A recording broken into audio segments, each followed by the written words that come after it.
Bing jumped into bed thinking about how well rested he's gonna be tomorrow morning. You know, hotel beds, they've got a certain magic about them. They make you fall asleep, they make you stay asleep, or maybe it's like the blackout curtains that do that. Either way, he's very excited to have the much needed deep sleep, and it's Sunday night. So he's like a tiny bit concerned, a tiny bit worried that all of these other hotel guests, all of these neighbors around him, they're gonna be up loud and rowdy, just partying through the weekend. He's a very light sleeper, so yes, he had some concern. And maybe, just maybe, he jinxed it. In a daze, Mr. Bing wakes up from a strange noise. It sounded kind of like a groan. A groan. He turns to look at the time on his phone, and the light is so bright he's like squinting his eyes. 6:43 a.m. Still half asleep, he thinks, okay, maybe it was a fleeting dream. Maybe I didn't actually hear anything. His eyes start slowly closing again, and there it is again. The same noise, the groan. It's like a muffled groan, but this time it feels louder, like it's getting closer. Something about the noise, it freaked him out. It freaked him out enough that he was sitting up in bed, high alert, his back was erect, he's pausing to listen for that groan again. At first it sounded like it was coming from inside of his room. And so motionless, he's practically holding his breath, hoping that it would help his ears work better. And there it was. But this time it sounded like it was coming from outside his room though, like the hallway. So he grabs his phone, swings his legs to the ground, and he starts tiptoeing to the hotel room door.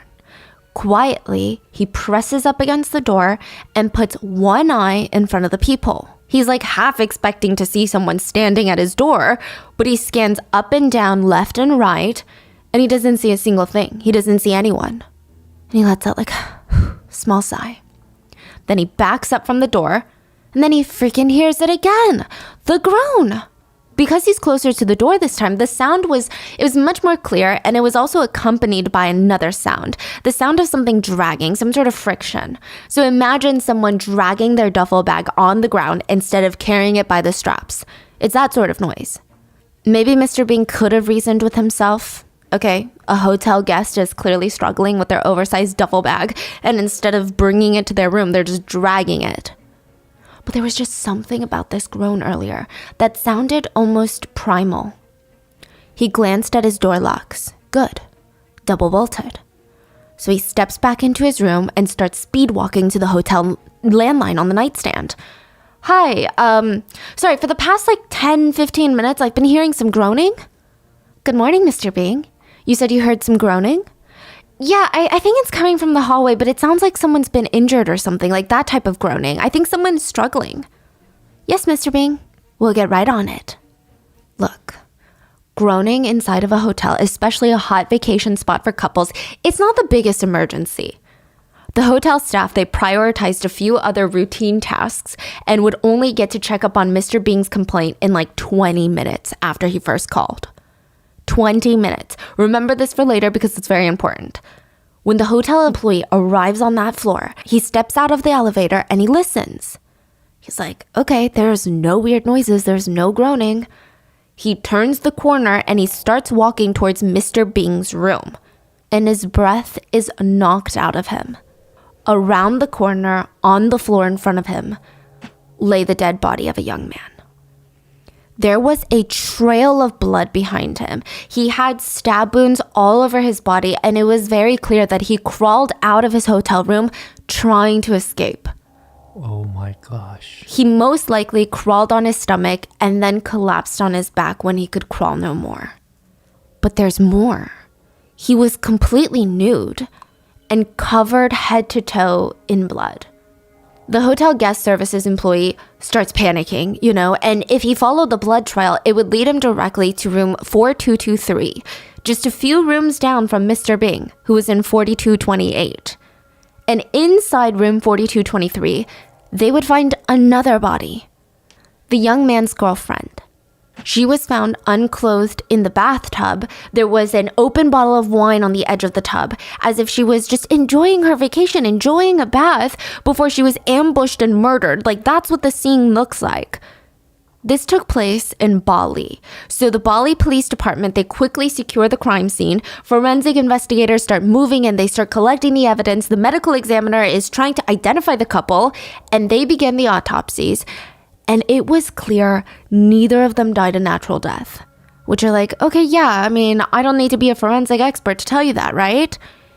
In a truly bizarre, shocking, strange twist, Indonesian authorities very quickly deemed the case as there were no third parties. They said the boyfriend out in the hallway murdered his girlfriend and then ended things with himself. What? In the hallway? Yeah. How does that make sense? Exactly. So the two people that were found dead, they were Chinese nationals, meaning Chinese citizens. And netizens in both China and Indonesia, they start collectively voicing their concerns about the case. They're like, wait, hold on. There's so many pieces of evidence pointing to the fact that they were both murdered, right? So, I mean, it just doesn't make any sense. Even just looking at the crime scene, most people are like, this doesn't add up with what the authorities are saying happened. But there's even more. So the boyfriend in the hallway was found to be stabbed to death by a broken glass beer bottle. His own fingerprints were nowhere on the beer bottle. He had stab wounds on his back that would have been incredibly difficult for him to have inflicted on himself. And allegedly, his private parts had been severed off. And on top of that, his last text message to his mom just 2 days ago was, "They're trying to hurt me." What?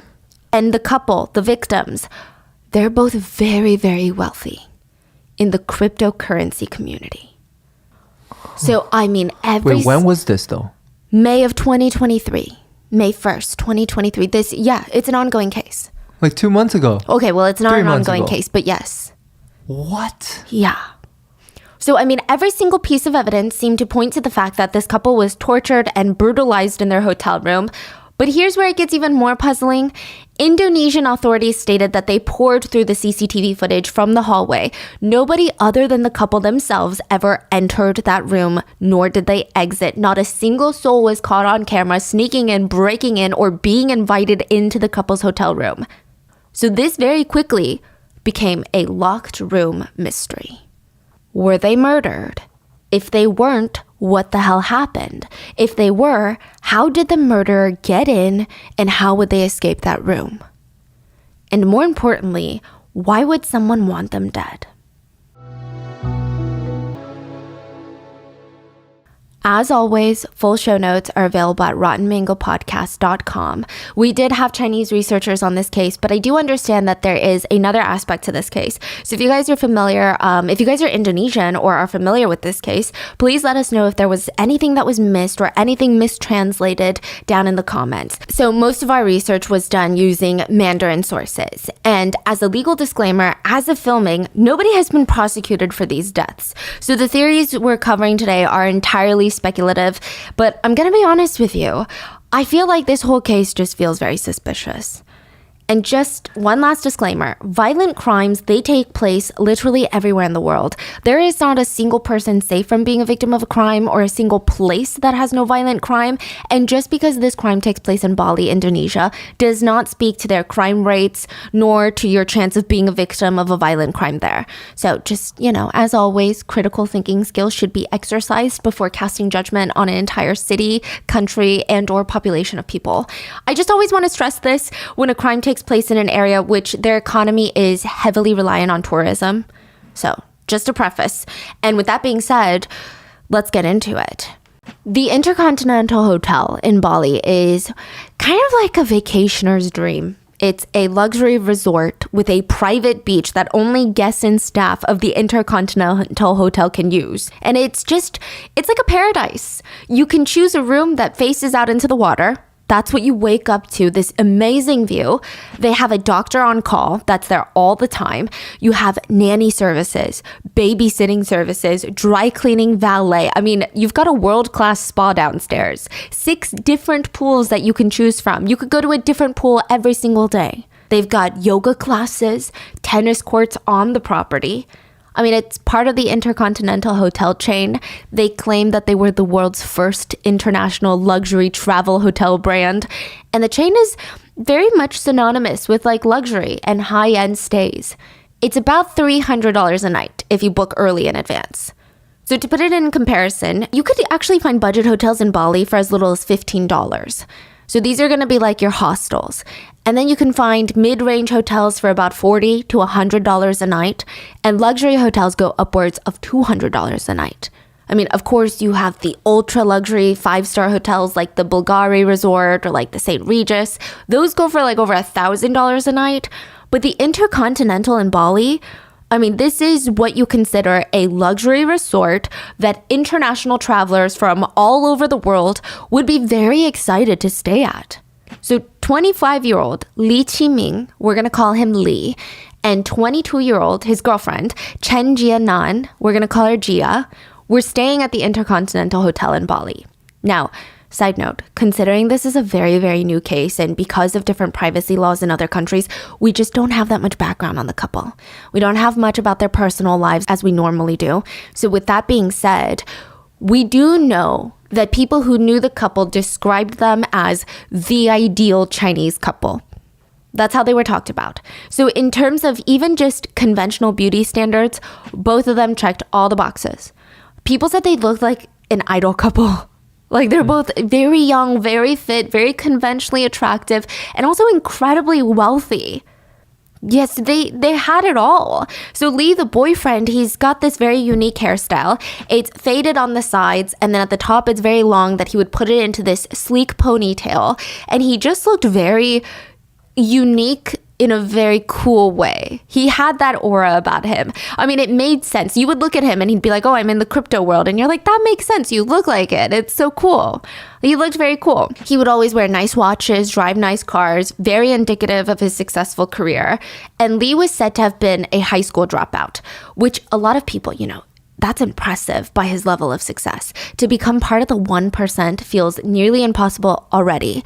But in China, the statistics of becoming a self-made millionaire without daddy's money and without a degree from one of the top colleges in the nation, it's like a dog's dream, I guess we would say in Korean.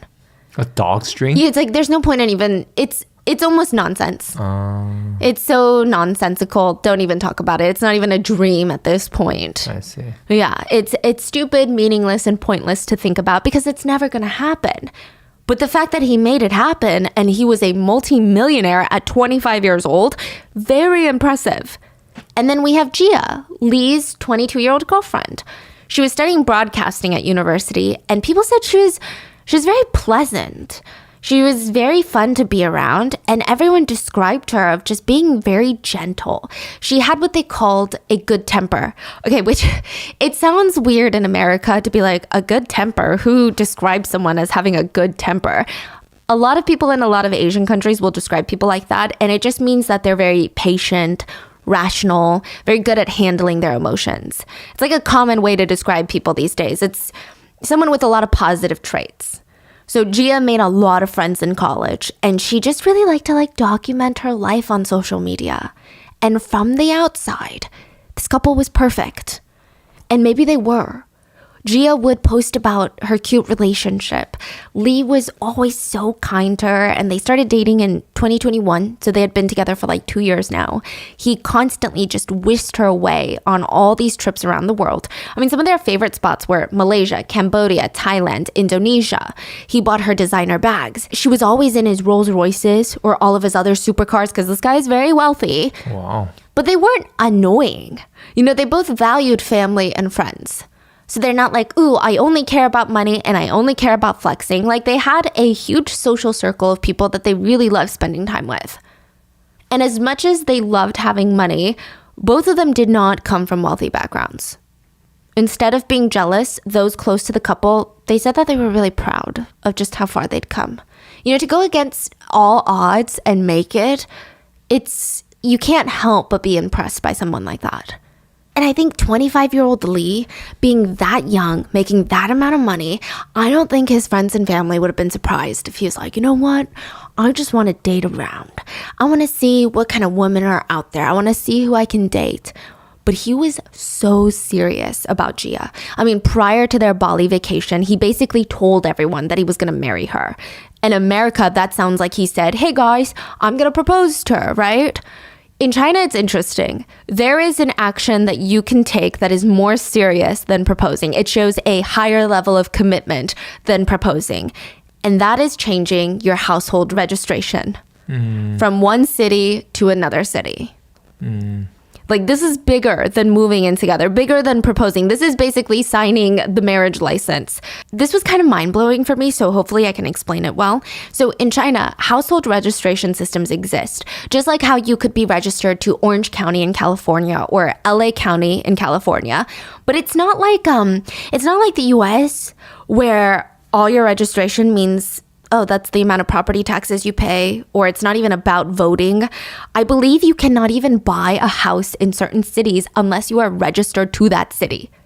Yeah. So unless you have a Beijing registration, you can't buy a condo, apartment, or house in Beijing, Yeah. even if you have the money. So major cities, everyone's trying to migrate for opportunities like Beijing, Shanghai, and they have registration caps. So you can't save up money to move there and buy a place. You have to physically switch your registration. So at first, the system was put into place to control the mass movement of people just moving to the bigger cities and trying to prevent overpopulation. But now it's almost a gatekeeper of socioeconomic mobility, meaning the system assigns each person to a household registration unit based on their place of birth or their parents' place of birth. And people registered to rural areas have fewer opportunities than the ones that are registered to urban areas. And it's like purely based on birth location. So it keeps rich city residents rich and poor rural residents poorer. The household registration can impact a person's access to healthcare, education, employment, and other social services. So the system has been highly criticized for just its discriminatory effects. It's even heavily impacting societal trends. This is so fascinating. Marrying someone with a Beijing or Shanghai household registration is like marrying a US citizen. Like, yes, love is probably a prerequisite, but it's also a chance to move to what is often perceived by a lot of people as a place with more opportunities. I believe in recent years, China is trying to reform this whole system, but I think as far as like 2014, you can do it as long as you get a job in that city, but it's just very complicated. And that is why him changing his household registration to Gia City is like, I am so committed to this girl. Like, I'm ready to move there and uproot my life. I want to marry this girl. That's the level of commitment. And this specific trip to Bali, it was supposed to be a graduation gift for Gia since she's about to graduate with her broadcasting degree. Unfortunately, neither of them would make it back home alive. So their bodies were found on May 1st. And 5 days after, on May 6th, the official social media account called Bali Chinese Consulate released a statement. And I've shortened it for all the parts that matter. And it says, 2 Chinese citizens were found dead at the Intercontinental Hotel in Bali a few days ago. The Chinese consulate is working closely with the local police and is continuing to follow the case's progress. We have briefed the families to go to Bali to deal with the aftermath. We are working with the Chinese consulate to ensure the personal safety of Chinese citizens traveling in Bali. It did not do what I think they thought it would do. I mean, I think they thought, okay, this is good enough to make everyone feel like we're all working together. We're all working on it. But instead, they didn't answer anything. There were no further answers or a statement that made the case feel kind of tied up. And this pushed this to headlines all over China. Chinese netizens were like, wait, what just happened? 2 Chinese wealthy tourists in a very nice luxury resort were found dead? A young couple? What's going on? And in growing media reports, more information was released about the crime scene, as well as leaked photos from the crime scene, which please, if you are doing your own research on this case, please be careful. The crime scene photos on this case are very scary, easy to access and to view, and the families of the victims have asked they not be spread or shared, so just please be careful. Anyway, more updates are given to the public about the crime scene, and everyone is just kind of scratching their heads. They're trying to piece together the scene and just to like visually walk you through the crime scene before we get to the autopsies. It was reported that the living room inside the hotel room was ransacked. So there were certain parts of their room that were fine, and then certain parts where there were just like random broken beer bottles, there were blood splatter on the walls. It just looked like a mess. But the thing is, nothing was stolen. And that becomes a big thing later. So it's not like someone ransacked the place and they're like, ha, I got your watch, I got your jewelry, now let's go. It kind of looked like a fight had broken out. And then Gia was found unclothed in the bathtub. Her body was half submerged in water and her pajamas were tied tightly around her neck.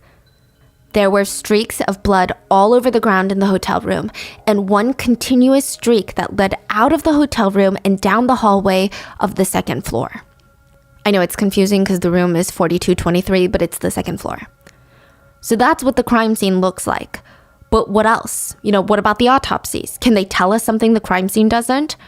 Let's start with Gia's. Gia had been killed in the bathtub, and unlike Lee, her boyfriend, she had 0 open wounds. Because remember how I said he was stabbed with a broken beer bottle? She had 0 open wounds. None. There were some shallow, non-fatal, not really like bleeding cuts on her neck, almost like scratches. There was nothing that would lead to her to bleed much. Her neck was dark with bruises and her PJs were still wrapped around her neck when she was brought into the morgue. She did, however, have multiple bruises on her right hand, right knee, and the right side of her forehead. So it looked like someone took a blunt, not sharp, not something that could pierce her skin and break open the skin, but like a blunt, dull object and hit her on the right side of the head with it, potentially on her knees and hands as well. They looked more like wounds that someone would have inflicted to kind of subdue someone rather than kill. Like, I'm just trying to gain control over this situation. But it didn't look like someone was hitting her with the force and intent to kill her with that. Going by the autopsy, it was likely that Gia was ambushed while she was taking a bath. Someone or multiple individuals walked in, saw her pajamas laying on the floor or the chair, grabbed those, hit her on the head with a blunt object to subdue her, and then strangled her to death with her own pajamas. And originally, it was believed that she was killed by the pajamas and that she had died of manual strangulation. But the autopsy showed that the truth was much more unfortunate. Authorities believe she put up a fight. So she was splashing around the bath to try and fight off the killer or killers, but ultimately the water was a big problem. Gia was found with foam at her nose and mouth areas, which can point to the fact that she improperly inhaled water. Meaning, while she's fighting off her killer or killers, she's inhaling water and it's going down the wrong pipe. It's going down her airways. She died partially from strangulation and partially from drowning. What? Water was found in her respiratory tract. She would have likely felt like she was being waterboarded, is what the sources say. Like, have you guys ever drank water, but it enters the wrong tube, is kind of how you call it, like the quote, wrong tube, and it goes down your trachea? Your body will start reacting instantly. You're going to have like a coughing fit. Your eyes are going to water and it's an uncontrollable response. Like, no matter how much you try to hold it in, you're going to be coughing up a storm. But since Gia was also being strangled at the same time, she was unable to cough up some of that water. So it was a very brutal, gruesome death, and this becomes important later. Now, let's go over Lee, the boyfriend's autopsy. Lee had more than 20 open wounds across his neck, both sides of his torso, chest, and back. His back. So not like where the obliques are, but his back. This is so important later, so keep it in mind. The largest wounds were measured to be about 5 inches long. So that's like a little bit shorter than the length of most smartphones. So look at your phone, right? The depths of the wounds varied, so some were deep, but a lot of them seemed to be very shallow. Also keep that in note, But don't worry, I'm going to remind you later too. The shape, angle, and cut of his wounds, they matched a glass beer broken bottle edge. So most likely, someone had smashed a beer bottle, broken the glass of it, and then started stabbing him with it. And Lee's cause of death was loss of blood. So to give you more context on how bad this is, none of his injuries were instantly fatal. So it wasn't like there was a knife or a sharp object to his heart or to his brain. The wounds were just deep enough to keep him very much alive. So alive that he was able to crawl for help for 20 minutes as he slowly bled to death. He died from blood loss. In order for an average adult human being to die of blood loss, they need to lose about 1/3 to 1/2 of their total blood volume. Which, if you think about it, that's a lot of blood. It's said that an average human male has about 1.5 gallons of blood. And if you lose about half of it, that's about 12 cups of blood, or like 2 of these of blood. Remember how I mentioned the crime scene photos were released? Well, there was a detail that netizens saw in them, and they were kind of waiting for this to be in the autopsy results for Lee. I do just want to make it clear that authorities, the media, news sources have never reported on this particular part of the case. It's mainly a discussion held by netizens on forums, but it is a huge part of this case in whole, so I can't not include it. The crime scene photos seem to depict Lee without his private parts. The pictures are incredibly pixelated, so nobody can really say with 100% confidence. A few netizens pointed it out, and many more netizens wanted to call them out for being conspiracy theorists. But it seems like when they saw the crime scene photos, they too came to the same theories and speculations. I would say like 90% of netizens were like, yeah, I feel like they were severed off. And they argued, sure, you could say that this happened sometime else, or maybe it was like a genetic condition, but like, what are the odds of that? It looks like it must be connected to this case. I did unfortunately come across the photos multiple times during the research, and I do not advise you to look for them. Just by looking at the picture, I don't think that there's any way to tell with certainty. Like, none of this is 100%. That, like, the pictures, like I said, are incredibly pixelated. So again, this is just what a lot of netizens were saying. And they were looking for this detail in the autopsy, and it wasn't there. So they were like, that's a little weird.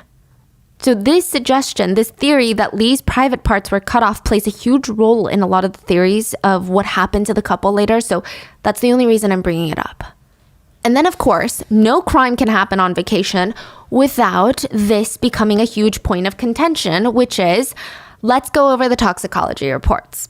The reports revealed absolutely zero pesticides, dangerous drugs, narcotics, or alcohol present in both of their bodies.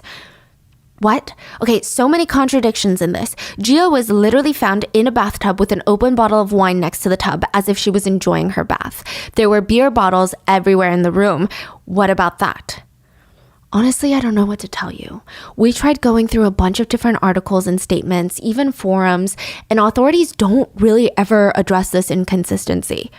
So I guess it could be argued that the couple maybe drank a little bit, but metabolized the alcohol, and maybe their toxicology tests weren't done right away, because on average, alcohol is only detectable in the deceased for about 48 hours postmortem. So maybe it was done after that. Either way, maybe they didn't drink at all, or they metabolized it and too much time had passed before the medical examiners could test. With all of these details being leaked to the press, netizens in China and Indonesia, they're getting riled up. I mean, everyone cannot believe it. Like, there was a brutal double homicide in a luxury intercontinental hotel in Bali. Netizens all agreed the killers need to be caught. They need to be put behind bars. This should have been the top priority for authorities. So while all of this is unraveling online, Indonesian authorities decide to hold a press conference. This is 2 weeks after the deaths, and everyone assumed it would be another update, or maybe some bombshell information would be dropped. Maybe suspects and arrest would be announced, maybe motives would be revealed, uncovered. Netizens from both nations are just on the edge of their seat trying to get answers, and the police said, there are no suspects, there are no arrests, and there will be no further investigation. We are closing this case. There were no third parties involved. Lee had murdered his girlfriend and then taken his own life. Wow, come on. People's jaws were on the floor. But the authorities, they're like, we've got our own reasoning behind it. Okay? And you're like, okay, let's hear it, right? Maybe it's more than we could have thought. Maybe they're smarter than us. Indonesian authorities stated they pulled CCTV footage from the hotel hallway. You could see the door to room 4223, which was the couple's room. You can't see in their room, obviously, but if the door opens, you can see people coming in and out. There was no way in and out of that door without being caught on CCTV cameras. April 30th of 2023 at 8 p.m., Gia walked into the Intercontinental Hotel alone. She arrived at the hotel alone? Yeah. Oh, okay. She checks into the hotel alone. The reservation is under her name alone. Lee, the boyfriend, is nowhere in sight. until 5 hours later. He comes into the hotel past midnight. Security footage shows Gia coming down to the lobby to meet up with Lee. They stand there talking for a few minutes till they both turn and go into the elevators together. They were seen walking into room 4223 together, and Gia would never walk back out alive. That was the first night they got there. No, they were actually at a different hotel the previous nights. They arrived in Bali like 2 nights before this. Okay. But they were at a different hotel. And So that's they just checked in to this one. on May 1st? No, the last day of April. Oh, and then it became May 1st. Yes. Past 12. Okay. And it's that also becomes a point of contention that we're going to get to. Why were they at different hotels? Because usually if you're only at they were there for like 5 nights. Well, they were supposed to be in Bali for like 5 nights. If you're at a destination for 5 nights, you typically wouldn't go to multiple different hotels. Do we know what hotel? No, it was not released. I'm pretty sure the authorities, as well as Chinese authorities, probably know. Okay. Yes. So they walk into room 4223 together, and Gia would never walk back out alive. Lee, on the other hand, was caught on the hallway cameras coming out of the room at 12:50 a.m. So about 45 minutes later, No he way. walks out of the room. He leaves for like a short second and then promptly returns to the room. Where did he go? Nobody knows. So I don't do you know mean? if it's the public doesn't know or if the authorities also don't know, right? I mean, we can only speculate. Did he step out to take a call? I don't know if he was on the phone. Did he go to get something? Was it a smoke break? All we know is he doesn't step out for long, so it doesn't seem like he goes anywhere outside of the hotel property. We also know that he wasn't seen taking anything in or out during this time. Some people speculate that maybe Gia was starting to take a bath at this point and he stepped out to use the restroom downstairs. The hotel room probably only had one restroom and maybe he wasn't comfortable using it while she was trying to have a nice relaxing bath. That makes a lot of sense to a lot of couples. Again, this is purely speculation. Nobody knows why he briefly stepped out of that room, but it was pretty brief. He gets back into the room and he orders room service at around 1:17 a.m. Hotel staff deliver the food, and from then on, for the next couple of hours, nobody is seen in the hallway CCTV camera going in nor out of that room. 6:23 a.m., 5 hours later, the door cracks open and a bloody hand grabs at the carpet of the door's threshold. A bloodied arm reaches out as the body of a man crawls from the door into the hallway. Lee is fully nude and covered in blood. He is clearly dying and crawling for help, almost as if he's moving in slow motion. It seems he was using every last bit of energy that he had to keep crawling forward. His mouth was said to have been seen opening and closing as he groaned for help. He crawled for 23 minutes. No freaking way. At 6:55 a.m., he would collapse from exhaustion and blood loss. Mr. Bing, from the beginning of this story, called the hotel front desk at around 6:43 a.m. When did he get out again?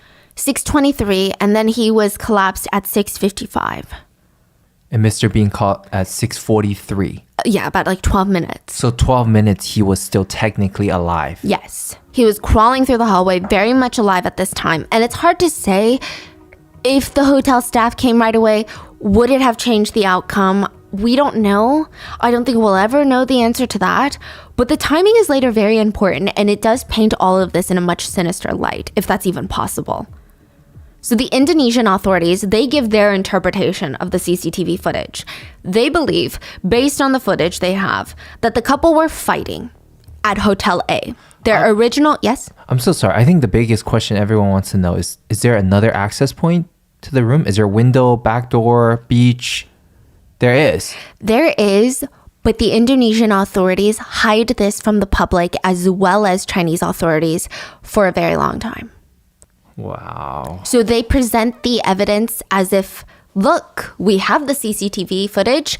No one went in through the door. So it was implied it was a locked room mystery until people found out what floor that room was on and found out it had a balcony that was easily accessible. It's on the second floor, and in the back there's no CCTV cameras. So second floor, that's still above the ground floor, right? Yes. But someone can find a way to get in. Yeah. It's easy to get in. Very easy. Really? Yeah. So, they believe, based on the footage they have, that the couple were fighting at their original hotel reservation. So, Hotel A. They booked it, they checked in, they're trying to have a nice vacation, and then they start fighting for whatever reason. They're basically saying that this fight, this relationship trouble would lead to Lee killing his girlfriend and then cutting his own life short. They said after some investigating, they realized that Lee and Gia had no plans to originally stay at the Intercontinental Hotel in Bali in the first place, meaning that they were staying at Hotel A, got into a fight, and later that night, Gia checks into the Intercontinental by herself. Authorities stated that they believed that the couple had gotten into such an explosive fight that Gia was like, I don't even want to sleep in the same hotel as you. Which people thought was odd because you would just get another room inside the hotel typically, especially when you're in a foreign country. Like maybe if you're in your home country, you're like, okay, like I speak the language, I know where I am. I'm just going to go to a different hotel in the city. But usually resorts in places like Bali, they're massive. You could easily go to the other side of the hotel and never cross paths. But they say it got so bad, Gia decides she's going to leave and check into a separate hotel by herself to get away from Lee. She checks into the Intercontinental Hotel alone.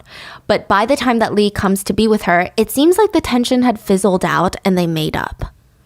Authorities believe they briefly made up before they started fighting again inside the room. And this time the fight became deadly. They said, quote, Lee killed Gia with heavy blows, binding her around the neck and finally drowning her in a bathtub. Lee took his own life afterwards by slashing his throat and inflicting self-wounds with a broken beer bottle. The deaths were ruled with no third parties involved, based on the examination of the victims' bodies performed by the forensic labs of the Bali police. Now, at this point, many people still believe that Gia and Lee were attacked and murdered. And they did not agree with what the authorities stated what had happened. But they were confused because, like, how did the killer get into the room in the first place? Like, had they already been hiding in the room? Were there secret tunnels into the room? There were a ton of speculations online. There were no answers. And because there were no answers, some people started believing the authorities were right. They were like, you know what? Domestic violence and toxic relationships, they're senseless. They're confusing. And a lot of people that have not been in these types of situations, they just cannot wrap their heads around it because it sounds crazy to think that someone could do this to their partner while they're in love, while they're on vacation, but this is the reality of a lot of people's lives. But still, what the other netizens just could not understand was, that's one thing, but why did the police close the case after only 2 weeks of investigation? And it's not like they presented some irrefutable information during the press conference that definitively ruled the case their theory. It just felt like there were so many different possibilities of what really happened, so many missing gaps, and they were just ignoring it. Too many loose ends, too many things that weren't addressed, and too many things that just could not be explained. First of all, there was no motive. I mean, yes, every couple can seem perfect from the outside. Do we really know what's going on if in relationships behind closed doors? No.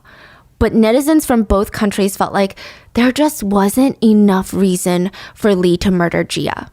It stated that not a single person reported Lee from his personal life, never reported Lee ever being aggressive to Gia or anyone else for that matter. It did not seem like he was hiding an angry, violent side from social media. But again, that doesn't mean he didn't have it in him. But a lot of netizens said, beyond that logically, there was no reason for Lee to kill Gia. He could have just broken up with her. It's not like they were married. She was not entitled to his money. He was the one bringing in money. Why would someone with that amount of money risk everything, for what? But then people are like, you just don't know unless you've been in relationships with these types of toxic people. It could just be that it was a scenario of, oh, well, if I can't have her, nobody can. Usually these types of toxic relationships, they have other accompanying signs. That's what people stated online. No friends of the couple reported feeling even remotely that Lee was controlling over Gia or was maintaining some sort of hold over her. In fact, both of them had pretty big, lively social lives. There were also no signs or reports of domestic abuse, violence, and Lee did not have a history of crimes against women. And again, just because people haven't come forward to report these things doesn't mean it can't be true. In fact, more people came out to argue the other version, though. Lee's mom came out to state that there was no way that her son would ever hurt Gia. I know. She said he was in love with her, wanted a future with her, he cherished her, she was one of the most important people in his life. But of course, his mom is gonna say something like that, right? That's like what moms say about their kids, about their sons too. It spoke volumes though, when Gia's own mother came forward to say, I do not believe that he would ever harm my daughter. Mm-hmm. He loved her. She could feel it. She could see it whenever she saw them together. This was big for netizens because typically in Asian households, there really is that mother-in-law stereotype where the mother-in-laws usually never think that their children's partners are good enough for them. So for her to go against the authorities' theory, she must have truly felt like Lee was incapable of harming her own kid. She's like, that's my kid, yes, but I just don't think he would do that to her. So all of it just felt odd to netizens. Now, let's go over the alleged argument that the couple had and the fact that they had multiple different hotel reservations. First of all, it's unclear if they even for sure had an argument that night. That's just what the authorities have gathered from the footage. They could have easily booked different reservations and switched up hotels. And we're going to get into all the possible reasonings and explanations on why they would do something like that later. But even if they did have an argument, netizens wondered, does that really warrant a motive for such a gruesome crime? On top of that, photo evidence at the crime scene showed a red wine bottle next to Gia in the bathtub. I don't know the last time any of my friends or myself had gotten into a fight with their partner and was like, you know what, I'm going to take a bath while the partner is in the room. That's the last thing you want to do. You're not in the mood for that. You're angry, you're upset. And it seemed to netizens that the couple fought that night. Let's say they did. They'd already moved on. They were in the process of making up. I mean, the bath, the room service, they were both found nude. It seemed like they were having a rather romantic night before it was brutally cut short. But I would say the biggest factor that people didn't believe the police theory was the way Lee was found dead. Yeah, I think that's hard evidence. Like you say, he got stabbed on the back and a broken beer bottle. What are you talking about? It's one of those things where, it's possible, but human psychology dictates otherwise. It's so unreasonable. That it doesn't make sense. But I guess the authorities' argument is, murdering your girlfriend is unreasonable. So he was already doing something unreasonable. You say they're stabbed on the back, correct? Technically, he could. But it's who does that? Wow. So it was very clear. Authorities stated it was clear that Gia was murdered. And it could be easily argued that Lee was the one who killed her. We don't know, but you could just argue because he was technically in the room. But the way that Lee was found dead, nobody could wrap their minds around the idea that he did this to himself. It was just so incongruent with the way that people typically end their own lives. So according to the police, he ended things by slashing his whole body and throat with the edge of a broken glass beer bottle. If he really wanted to make such a dire choice, there are much, much quicker ways and much less painful ways to do so.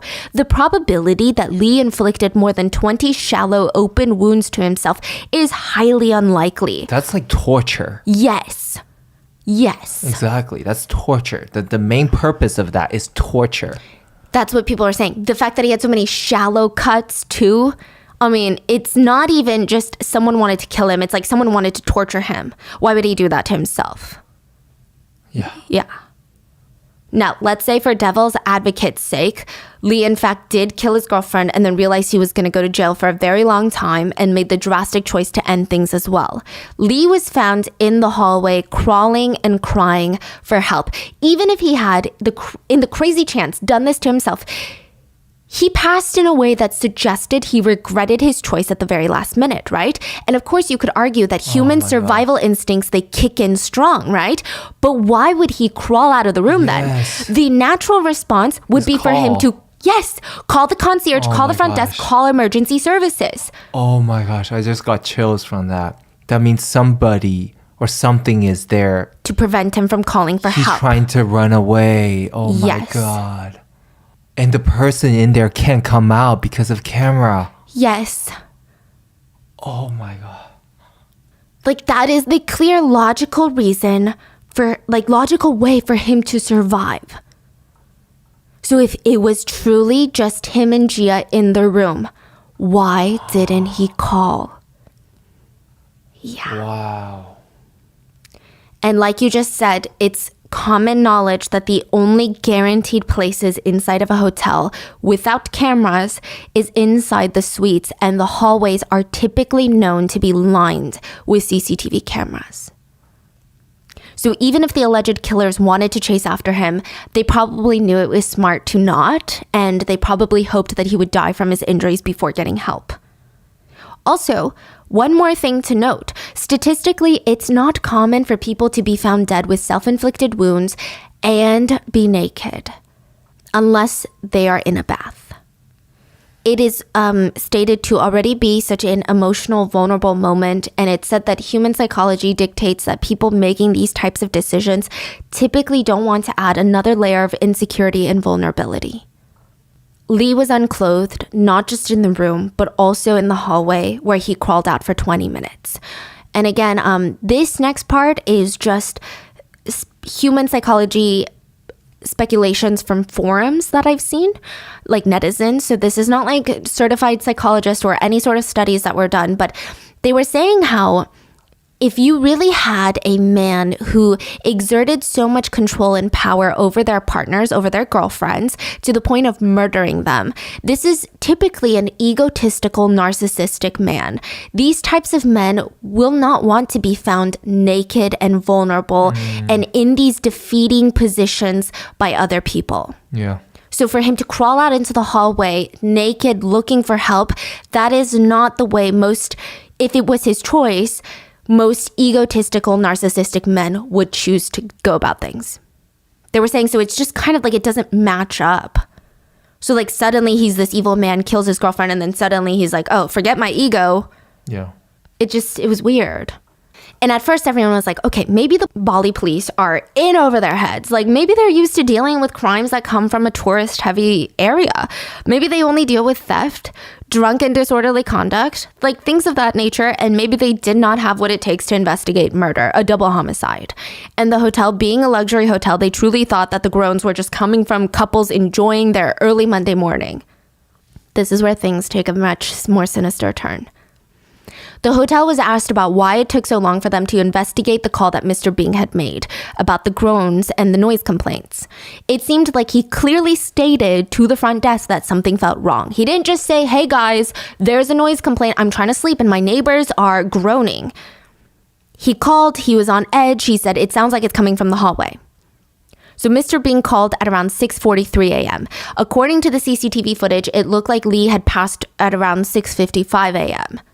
According to the hotel, they received the call from Mr. Bing, and they actually didn't check on other priorities. They made this their priority, and they assumed, this is weird, they assumed a guest was injured in the hallway, so they, quote, searched for a wheelchair before going to the scene. What? What are you saying?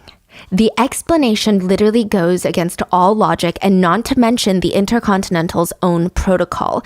According to other employees of other Intercontinental hotels, the appropriate protocol is taught in all the hotels across the board, and you investigate the complaint and move on to resolve the issue from there. You don't get a complaint and blindly search for a wheelchair. Imagine you get the complaint and the reality is that a guest is choking on their room service. You waste precious time searching for a wheelchair that's not even needed. Like imagine choking at a hotel and the guest services is like, someone get me a wheelchair pronto. You'd be like, what are you saying? So why would you assume you would even need a wheelchair right now? And to add to that, Intercontinental staff, at least said other hotel chains, have stated that they have ways to check security cameras live feed within the hotel. They didn't even glance to see if there was something strange going on that floor outside of Mr. Bing's room. They didn't? Didn't. Or at least they stated they didn't. So someone was slacking, you think, or? It's a theory later. The hotel was in on it, is the theory later.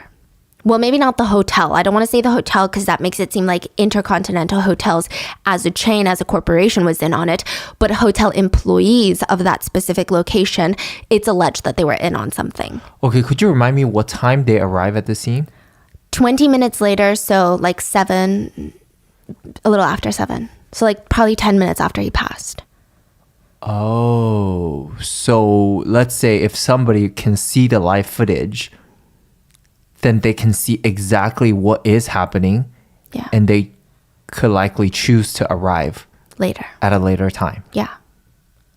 Oh my God. These are just speculations and allegations. So please, and like I said, Intercontinental Hotel as a chain, no one is really saying that the corporation, like the corporate itself, has anything to do with this. Like at the most, they probably had no idea about any of this and it was like a rogue employee. That's like the most of the speculations and allegations. So it was reported that Mr. Bing stated that the sound was coming from the hallway. And again, no one really checked, or at least it seems like no one checked the hotel hallway cameras, because if they had checked, they would have seen Lee crawling and covered in blood. And I can't imagine they would look for a wheelchair then. Yeah, I just don't buy that. You know, anybody is taught, if you see something like that, call 911 or call emergency service. No one is ever taught growing up, look for a wheelchair. Yeah. Like that's just so against emergency protocol. Like no one ever done that. And I also think, okay, let's say they didn't have access to the security footage, live feed. I still just don't see, like I'm trying to really put myself in a situation where I get a call about groans coming from a hallway. I just feel like I would go to the hallway and look around real quick. Yeah. And then if I see someone, I'd be like, oh my God, this like elderly woman has fallen. Like we need a wheelchair, right? Yeah. Or you just call some emergency service first and then do like, or trying to save their life. I just don't see myself like having no idea what's going on. You know what's weird? Yes. You call you put someone on wheelchair and then do what? Bring them to hospital or bring them to help. Yeah. Did they even call the No. hospital? If they didn't call hospital, why would you need wheelchair? Oh, because maybe there's a nurse's office there because they have a doctor on call. I don't know if they have an office. Then you should have called the doctor to come with you. Exactly. And invest. Yeah. Exactly. You need wheelchair to transport people. Yeah, you don't save people by putting them on wheelchair. Yeah, the wheelchair does nothing. Exactly. You should usually you call doctor and then you put them on the wheelchair to transport them to the doctor or to the hospital. Yeah, that is so weird. Yeah, that is so sketchy. Yeah, this whole wheelchair thing is so bizarre. Like, I just cannot see myself in a million years being like, there's a report that someone might be injured. I have no idea what kind of injury it is. Let me just waste precious time. Or transport them to anywhere. Oh, that's also true. Like, the number one thing is someone falls, don't move them. Yeah. Until you get a doctor who knows what they're doing, because you can mess up their spine. Exactly. It is weird, yeah. I mean, now that you're like breaking it down, it's even weirder. So people online are like, that doesn't even make sense. I mean, what? So this detail would not only anger netizens, but it would draw suspicion on the hotel staff, right? But all of these loose ends still don't address one big detail. How did the killer or the killers get into the couple's room without being caught on the hallway CCTV camera? It's a locked room mystery. That's exactly what the Chinese authorities wanted to get to the bottom of. 2 wealthy Chinese nationals died in a popular tourist spot for Chinese citizens. China was not having it. They demanded answers. And it seemed that China was not happy with the explanation given by the Bali Police Department. And with enough pressure, a few new key pieces of evidence were released by the Indonesian government. It seemed like for whatever reason, they were trying to keep these details hidden and unknown for some time. Most likely because it went against their theories. So the first piece of evidence is reportedly the beer bottle that they claimed to have matched as the weapon of self-infliction, the broken beer bottle. It did not have any of these fingerprints on it. None. Not to mention the method of stabbing oneself to the point of no return is so rare that it's almost a phenomenon. And that's with a knife. A broken beer bottle is horribly jagged and not that sharp and a very painful instrument to use to cut oneself. And stabbing to cut one's life short is one of the rarest methods. And of course, it's not unheard of, but it normally occurs statistically in young men who have had a long history of severe mental disorders. Most of them had to have some sort of medical record that depicts a big history of mental illness, and these characteristics were not similar to Lee at all. So now add to the fact that he had wounds on his back and his fingerprints were not found on the bottle, it just doesn't make sense. And in even more explosive news, remember the Indonesian government was like, look, nobody was seen entering and exiting, so no third party was involved.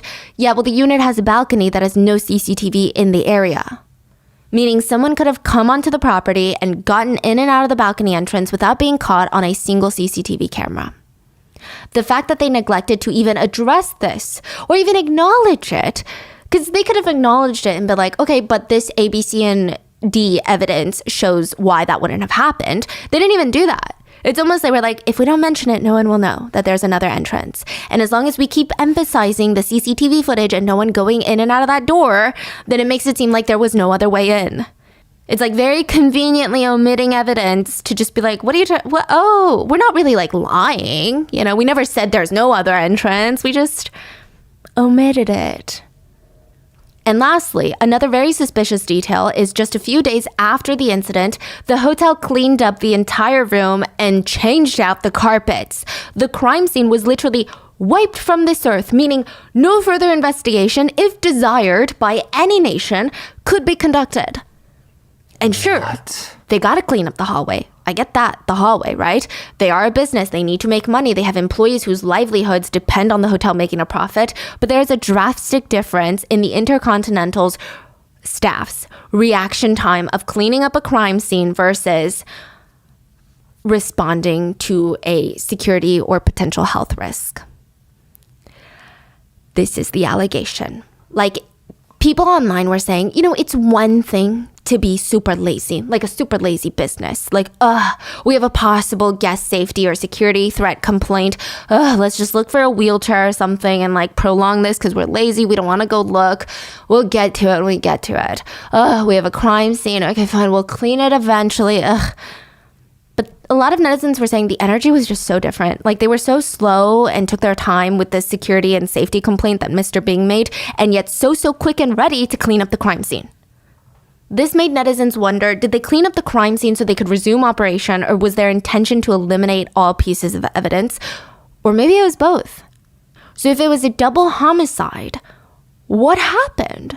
Was there even a theory that could tie up all of these loose ends? The first theory is robbery. Now, this is actually one of the least popular theories, but let's at least cover it. Some netizens said this was a robbery gone wrong. There have been reports and anecdotes of wealthy Chinese tourists getting robbed in foreign countries while on vacation. Because in the global economic scale, Chinese tourists are pretty known now for having a lot of buying power. Whether or not that's true, maybe there's only like anecdotal evidence that they have a lot of buying power and now it's just become like a stereotype.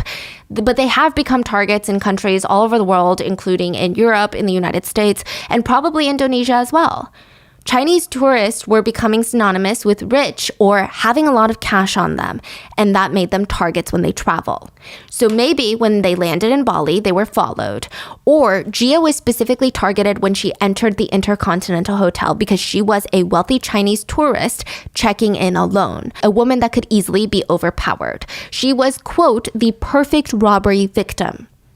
It was even suggested that there was a whole robust industry in tourist towns where hotel staff or even just one or two employees within luxury resorts will collude with outside thieves and give information on which room or who was traveling alone who appeared to have a lot of valuables on them.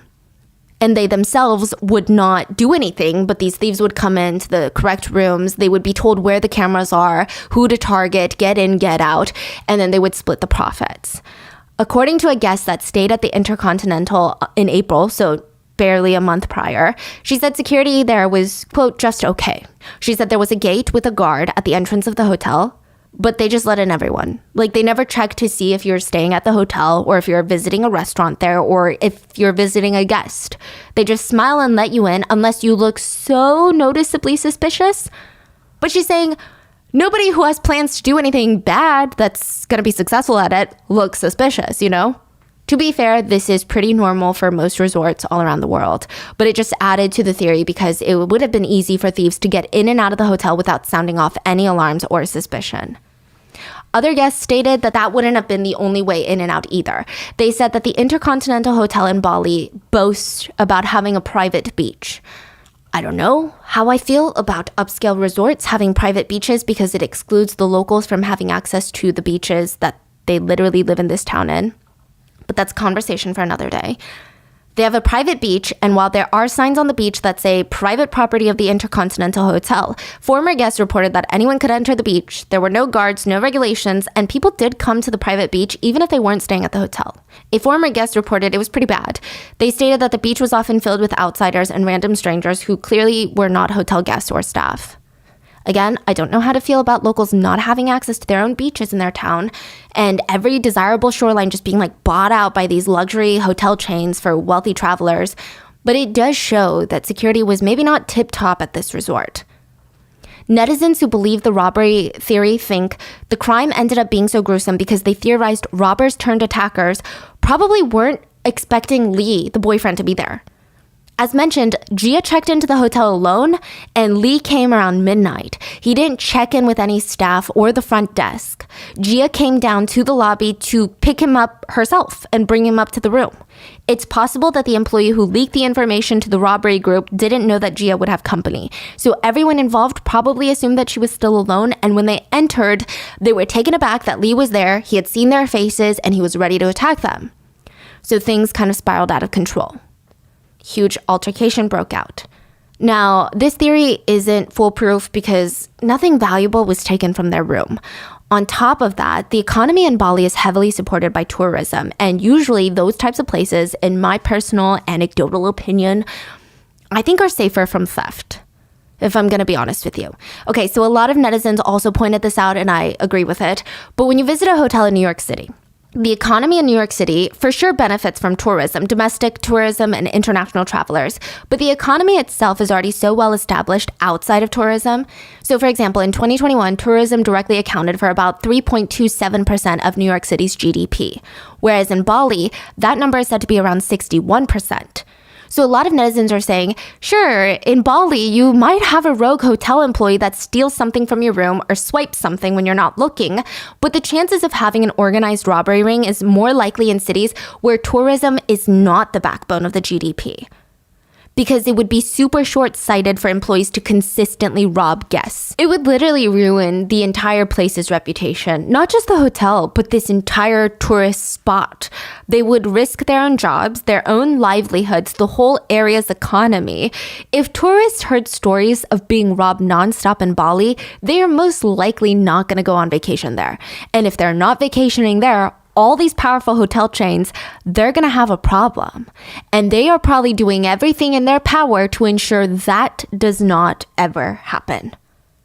Literally, after this case, the Intercontinental Hotel in Bali's bookings went down, like to the gutter. I don't know for how long, but like you can believe it wasn't good. And many Chinese tourists canceled their trip to Bali, even though they never even had plans to stay at this particular resort. They're like, I don't want to go, period. So people thought it was highly unlikely it was a robbery ring. It just didn't make sense. Like if an employee was consistently colluding with other robbers to take advantage of hotel guests, think about if you worked at that hotel. You saw your coworker do that. You'd be like, no, even though I don't want to be a snitch, I have to report this because my whole family lives here, not in this hotel, but in this town. And we're all going to be out of jobs if the tourism industry fails.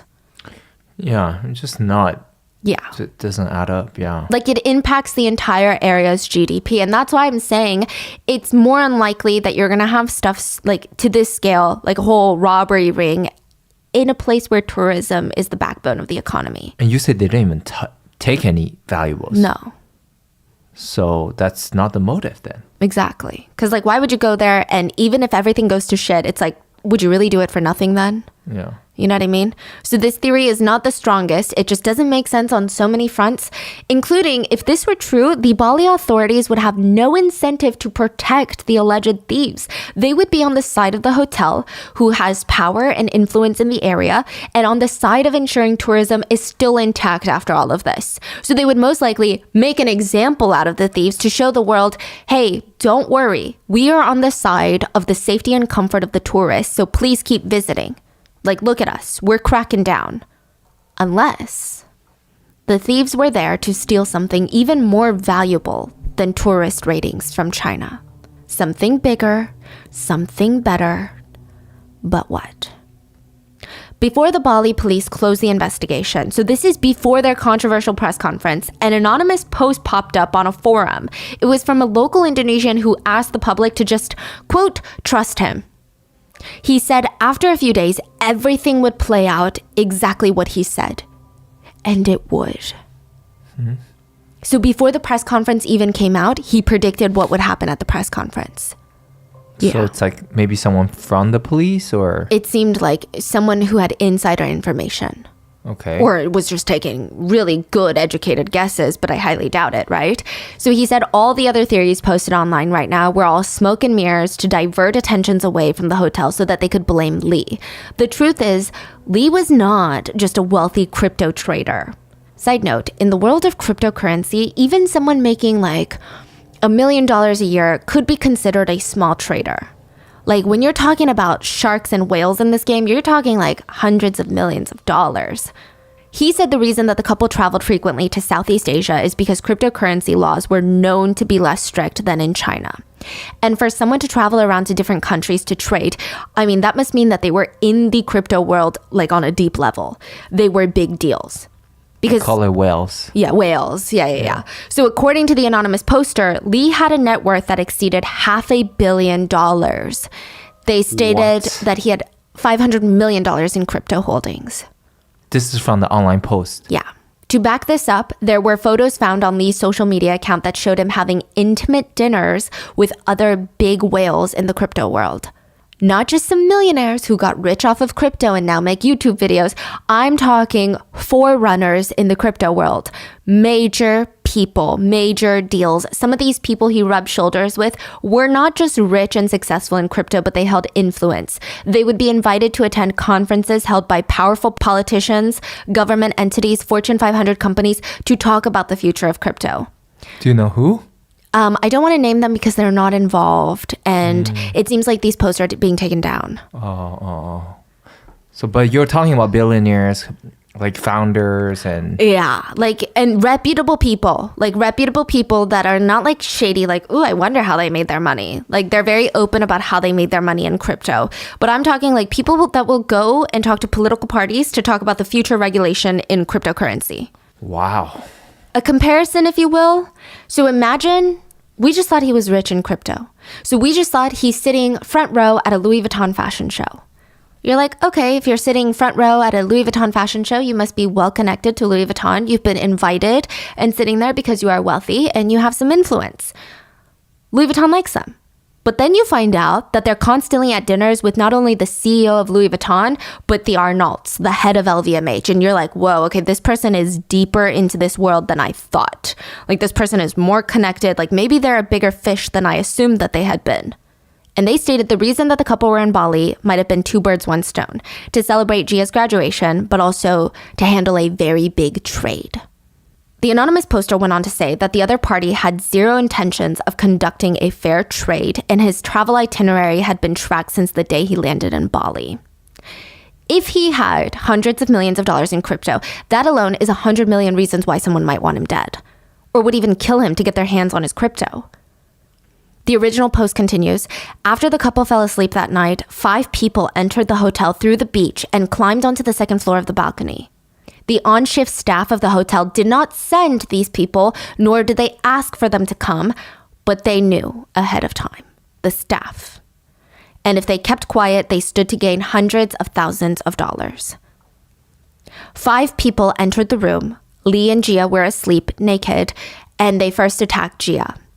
And they were hoping to use her as a way to get Lee to talk. Okay, so this is where I have to get into some crypto basics real quick, and it's pretty pertinent to the case, and I had to ask him about all of this because I'm not really into crypto like that. So crypto experts, don't come for me. I'm just trying to make it simple, okay? So to put it simply, cryptocurrency is a digital virtual currency form that provides secure transactions that are independent of any central authority. So think like a government or a bank. It generally works through blockchain technology.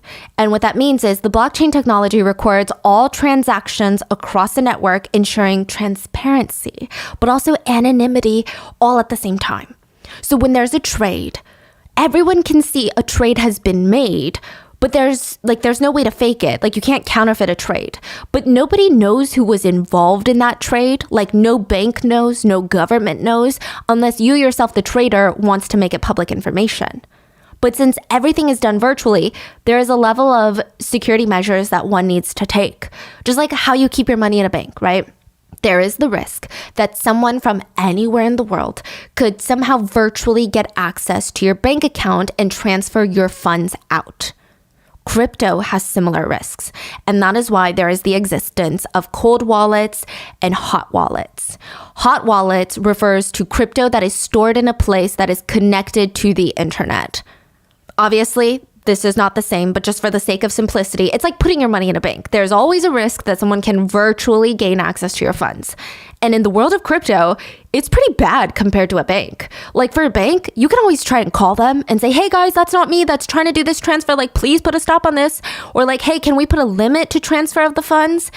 In crypto, it's particularly dangerous because once someone else has your hot wallet and the security measures to bypass all of like these things you put in place, they have complete control over your crypto, aka your money. Then you have the cold wallet. This is like putting your cash in a safe at home, under your mattress, if you will. This is a physical key of sorts, so think like a USB. This will hold crypto, and it's hard to hack because you need this physical key to access your crypto wallet. It's like cash. And once you have all the security measures that are set for this key, so sometimes there's like a recovery phase or like a PIN or like a safety code, right? Like the safe code, if you will, in the cash comparison. Then you have full access to a person's crypto. So again, crypto fanatics, don't freak out. I'm not a crypto expert. It's not my field of expertise. And this is just the way that I thought I would explain it in that makes the best sense for this case. I would say that majority of people who hold crypto have it in hot wallets, so they have it on platforms connected to the internet. But most people that have significant amounts of funds in crypto, like I'm talking people with hundreds of thousands of or millions of dollars in crypto, I would say most of them have their funds in a cold wallet, meaning they have a physical key that ensures nobody can hack their crypto without their physical key. So with that, some people will put this key in like a safety deposit box at a bank. Some people keep it hidden away in their home in like a Pringles can in the pantry that no one will even suspect, or under their bed or in a safe. Or some people believe that on their body is the safest and they take this key with them wherever they go. The anonymous poster was stating that Lee went to Bali for a trade. He could not have been able to make that trade without bringing his ledger or like his cold key, like his key, right? And whoever was trading with him wanted his key and wanted his security measures to that key so that they could gain access to hundreds of millions of dollars that was allegedly in his crypto holdings. The potential killers in this scenario would have a lot to gain from this, and that could explain the torture marks on his body. So the theory is the traders were going to meet up with the couple potentially the day after, but the minute that they landed in Bali, they were being watched and tracked, and they were going to be ambushed before the trade was supposed to take place. In this theory, the couple didn't fight. Like the reason that they were staying with different multiple hotel reservations was a security precaution. Some speculated that they always did this when they traveled. So they would book 2 to 3 hotels per night, maybe some ahead of time, maybe the rest they would book once they land, but they already knew which ones they were going to check into. They would check into all the hotels, they would get the keys and pretend that they're staying in these hotels, maybe even leave some stuff behind in the rooms. So that way, even if someone is tracking them, or even if hotel employees are working with potential thieves that are going after his crypto, it would be hard to pinpoint which hotels they were in at which time. And people suspect that this was happening because Bali is not that big, and Southeast Asia is known as a crypto hub, or at least for the Asian cryptocurrency community. I don't know about the Westerners. Wow, that would be crazy. Another thing that could bolster this theory is that potentially Lee was there for multiple trades in varying degrees. So he was in Hotel A, and he said, hey babe, like, hey Gia, go to the Intercontinental and check in. I'm going to finish this trade in the hotel room in Hotel A with this person. They're going to meet me here. We're going to do a trade.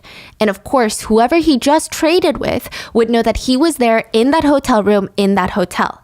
That's not very safe. So immediately after that trade, he would leave for the Intercontinental, where Gia had already gotten a reservation late at night under her name, and he would stay at the Intercontinental.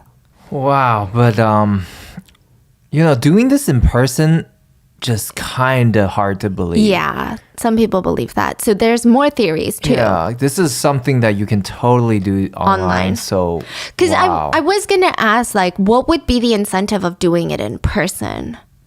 Because let's say even if he weren't, I don't know how it works in China, but even if he weren't able to make these trades while he's physically in China, he could come to Southeast Asia. Why would he have to meet with people in person? Like, what? I don't get it. Like, what kind of trade are they making? That's what I'm. Yeah. There's got to be more to the story than yeah, there's got to be more to it. Some people were, I did see some speculations of this, but I don't know how much I can believe it because I think flying into China is pretty difficult. Like Chinese, like customs, I'm sure is really intense from what I hear. But the speculation was that maybe he was doing a trade and receiving cash. But I just imagine if he's doing a Okay. trade that big, how would you bring cash into mainland China without raising some alarms? I feel like the Chinese authorities are pretty strict. Okay, I see what you're Like they're okay. getting like a virtual Yeah. trade to get a physical product or something. Yeah, I mean, I guess there could be more that he's doing that we don't know of. Yeah. So this is just one of the theories. And so he had a trade that night. And even if these individuals that he traded with were to come back with sinister intentions, the room would be empty. He would not be there, and neither would his cold wallet.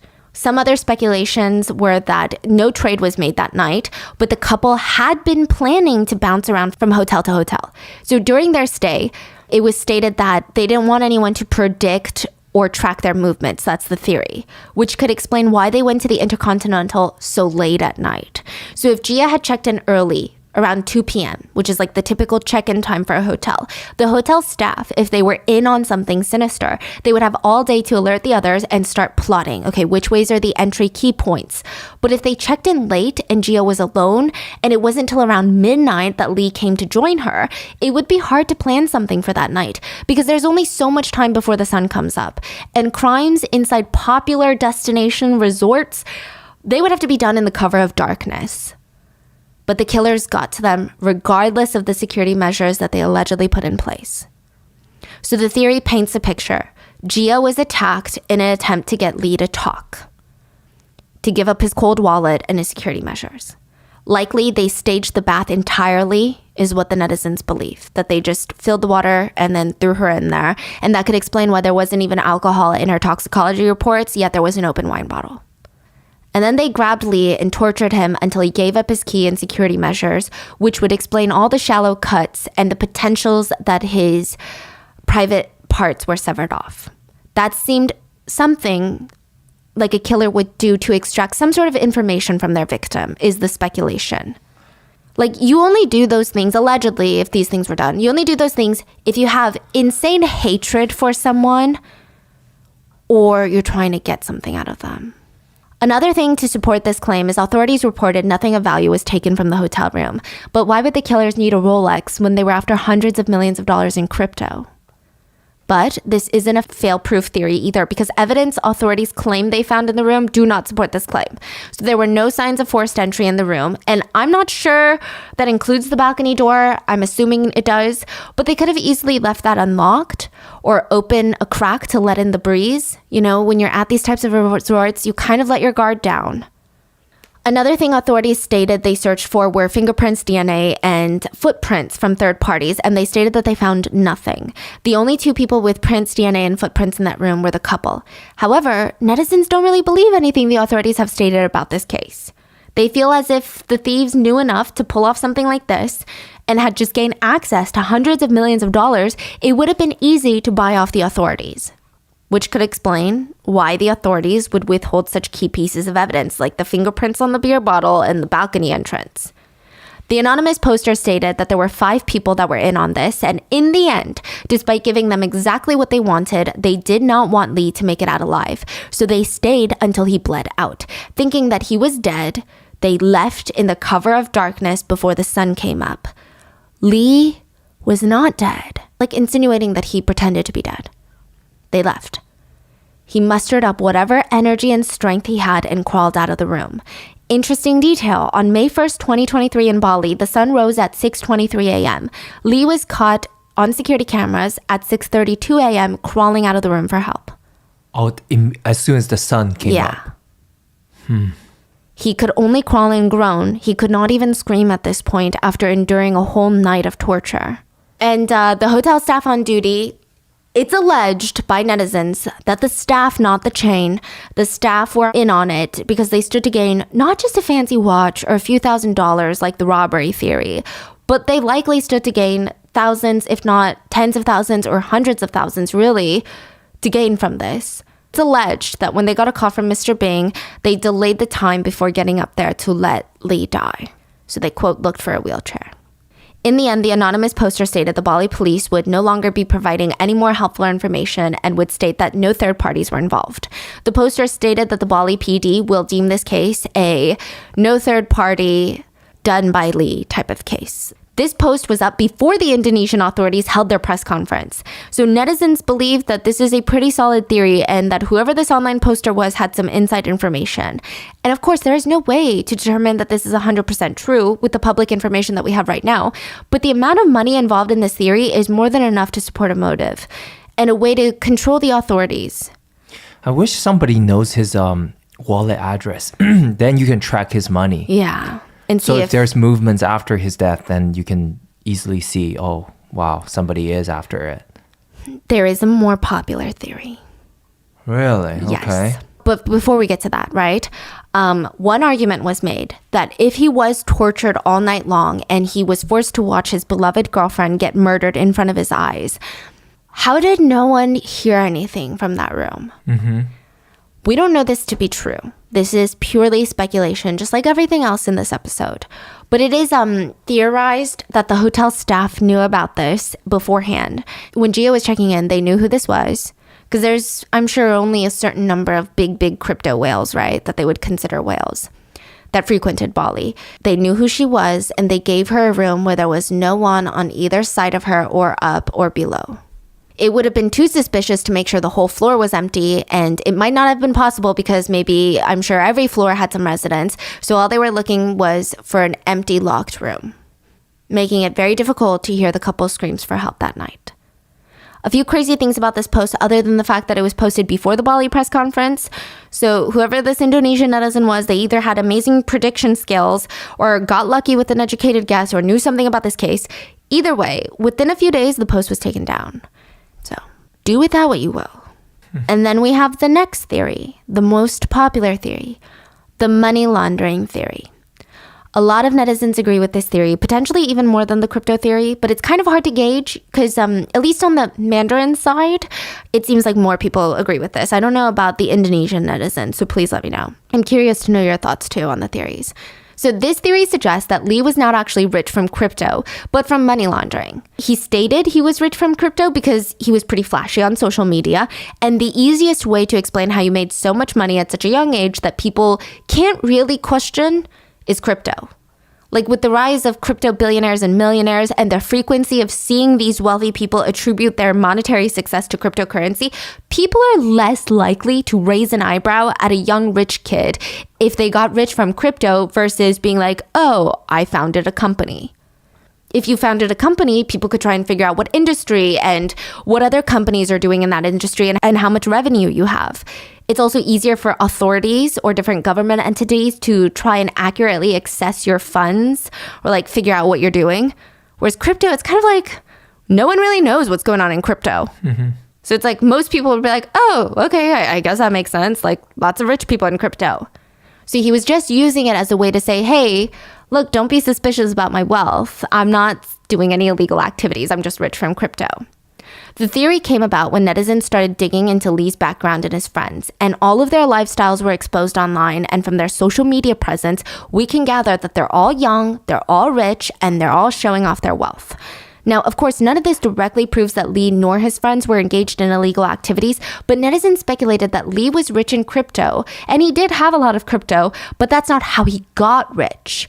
They said that he got rich from money laundering. That's the accusation. So some quote evidence to back up their theory is that although there are self-made crypto millionaires, netizens stated a good chunk of people who made big profits in the crypto space, they were already rich. So, I mean, they had the funds to invest in a ton of different crypto and their money was making them money. It's more likely someone will make a ton of money in the stock market if they have a ton of money already versus someone who has very little funds to invest. And Lee, coming from a lower middle class background with no substantial career before crypto, people doubted he could make $500 million off of crypto alone. And that's just his estimated net worth, but you get it. An alleged insider close to the couple stated, and again, take this with a grain of salt, there's no verification on this source of if they even knew this couple personally. This could be someone trying to get attention or like stir up some drama. But they stated that Lee was a money launderer, a professional money washer, and he worked for the infamous the JY Group. The JY Group is Asia's largest gambling group. Some people would call them one of the biggest organized crime groups in Asia, but I would not call them that because I have a ton of Asia trips coming up and I would like to have some peace of mind. But some people might say that. I'm also not saying this. Netizens are saying this. But they're saying that they are one of Asia's largest money laundering groups. According to an insider, Lee was washing money for them. And to give you quick background, to like put it simply, money laundering can involve 3 big steps. So the first step involves the placement of illegally obtained money, meaning introducing that illegally obtained cash into the financial system. So that could be putting it into a bank or into crypto, introducing it somehow into the system. And the next phase is layering the money. So this is when you start mixing the illegal money with legally obtained money to disguise the real source of the illegal money. So imagine you have a deck of cards and this deck is all legally obtained money. Everyone like from their jobs, these are like people have bought stuff from you, like legal. Then you introduce illegal funds into this deck of cards and you just start shuffling to the point where no one can really pinpoint which cards were illegal and which ones weren't. I mean, statistically, you could say maybe a certain percentage of them were illegally obtained money, but you don't know which ones. And you just keep mixing. Then the next phase is called integration. This is when you reintroduce the illegal funds straight into the economy. You start dealing out this deck of cards. Now, money laundering is crazy illegal, like everywhere, not just in the US, but everywhere, in Indonesia, in China, everywhere. Money laundering is, at this large scale, is very high stakes, high punishment crime. Most governments clearly let a lot of things go. But they are not, if they're not getting a cut from your earnings, that is like an unforgivable crime in most government entities.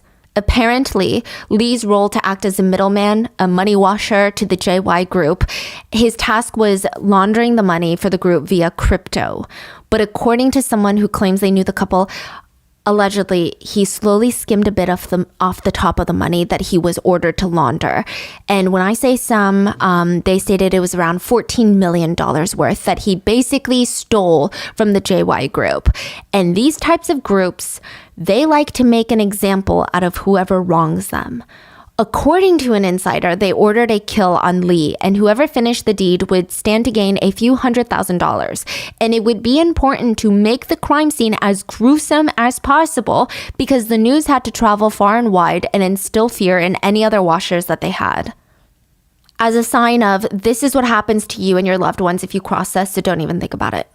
The insider reportedly told netizens during an interview, the rumors on crypto trading, like the reason that he died, those are fake. Crypto trading is not going to make you that amount of money. It's all a cover-up.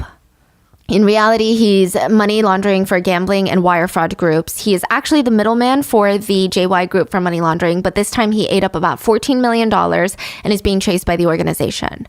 Everyone in Southeast Asia knows that the JY Group is the biggest player in this game, and they would have control over authorities as well.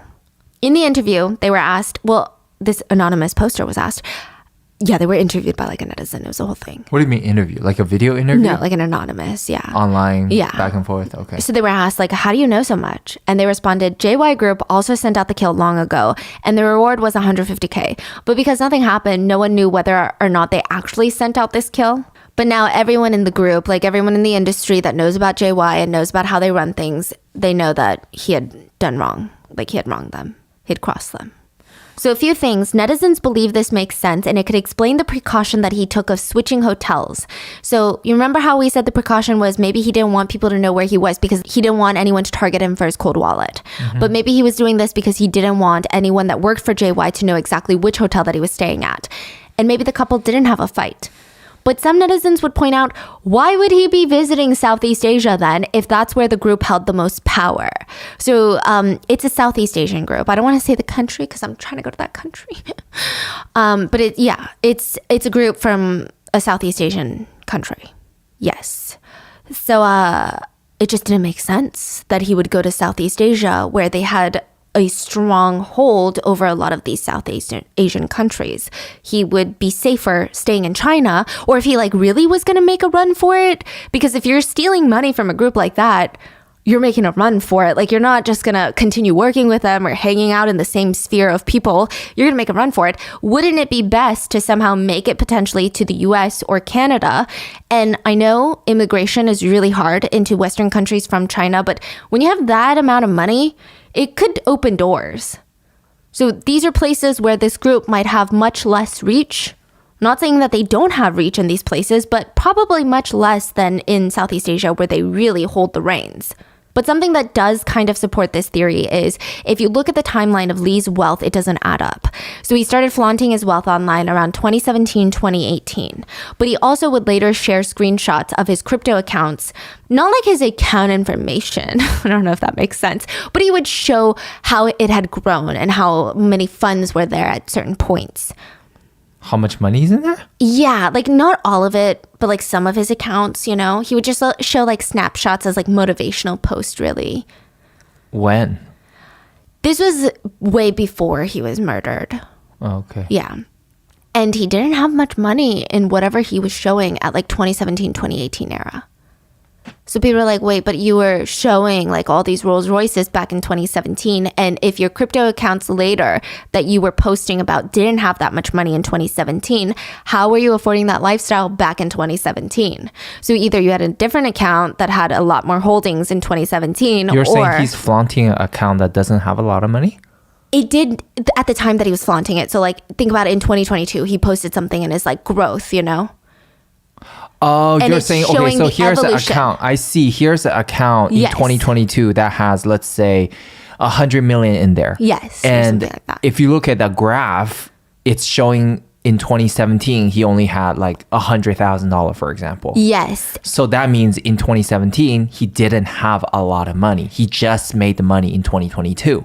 But when you go back to his 2017 social media post, he was flaunting a very large lifestyle. So people are like, that doesn't make sense because your money in 2017, at least from the account that you showed us, does not have money in 2017. So see. how are you buying all these Rolls Royces and living in these mansions and doing all these things? Okay. So I think that's why people were like, okay, maybe he didn't make his money from crypto. And that's not saying that he doesn't have money in crypto, but maybe he didn't make it there really in the beginning. Insiders even speculated that 2 of his Rolls Royces he frequently posted in were not actually his, but they were from the JY group. And they let their washers drive Rolls Royces. Yeah. Look, I'm not sure if you believe any of these theories or more than the other, but one piece of evidence that can be used to support either the crypto theory or the money laundering theory was that Lee texted his mom a few days before his death, 2 days before his death, and he sent his mom a text that said, "Mom, don't listen to what other people say. They're trying to hurt me." So at first I was like, okay, maybe they're spreading rumors about this guy, right? This text alone, though, made netizens question, okay, did the authorities even see this? Did they even care about this? How can they say no third parties were involved when he literally explicitly stated 2 days before his death, they're trying to hurt me? When asked about this text message, Lee's mom said it was strange. Earlier that day, she got a call from an anonymous person that kept telling her that her son Lee was doing drugs and was having thoughts of ending things. She freaked out because she was like, who is this? Why are you telling me about my son? Where is my son? She reached out to him and he texted her saying, "Mom, don't listen to what they're saying. They're trying to hurt me." What? She also reported receiving threatening calls after her son's death. She later said in interviews, "I'm so afraid. I don't know if someone is a reporter and reaching out or if they're reaching out pretending to be a reporter and have plans to get to me too." Because of this news, Lee's mom never even flew out to Bali to help extradite her son's body. Gia's parents immediately flew to Bali to settle the case. Lee's parents never showed up. He is not really in touch with his dad, from what I believe, but Lee's mom didn't show up. And she said, Gia's mom called me from Indonesia asking why I'm not there. And it's not because I don't love my son, but I was worried for my own safety, and I have another son, like his half-brother, Lee's half-brother, and I can't leave him alone in this world if something were to happen to me. Insinuating that such suspicious things happened before and after his death that she believed that someone had murdered her own son and potentially she could be in danger too if she had gone to Bali. She also stated that Lee texted Gia prior to his death.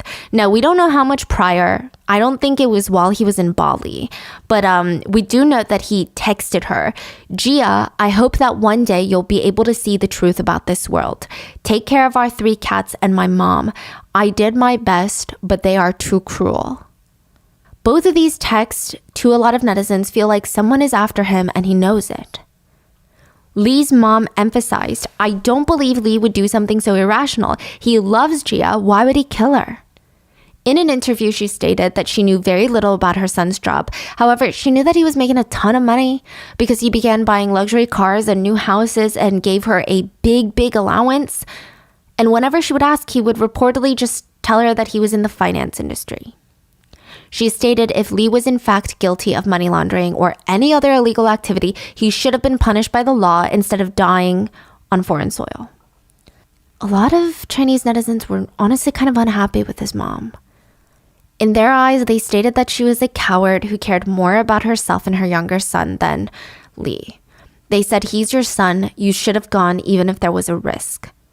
Lee's mom must address this injustice for your son. Like, what is your life? Your younger son still has his father. It's so sad for Lee. If he went down the wrong path, it's because of his family. I personally don't think it's our place to cast judgment on a victim's family members, especially when there's no indication that they were involved in any sort of crimes. So I can see why she made that choice, but I'm also not a parent. So I'm not sure if the choice just doesn't sit right with a lot of parents or what.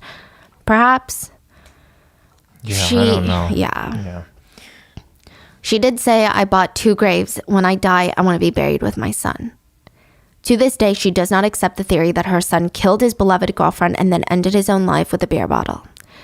And most netizens don't believe it either. The case has caused quite a bit of tension for the international relations between the 2 countries, between China and Indonesia. A lot of Chinese netizens who are scheduled to fly out to Bali for their holidays, many of them have started mass canceling their trips. Indonesian authorities refuse to acknowledge any of these theories, even as netizens, not just from China, but many netizens from Indonesia are actually putting pressure on their own government, because you have to remember, again, when a government fails at doing something, the people that are ultimately going to be impacted the worst are the people that live in that country. So yes, you can say it's really devastating for a lot of Chinese nationals or even foreigners who want to go visit Bali because it's like, oh my gosh, now I'm scared. But really, the people that are going to be impacted the most by things like this are Indonesians. And so Indonesians are like, hey, we need to get to the bottom of this so our economy is not disrupted. And a lot of them are just saying, no, I don't want to live in a country where I feel like there's injustice, even if it's for tourists, even if it's not for Indonesians. So a lot of Indonesians have been stepping up and trying to get answers for Chinese netizens and for the families of the victims.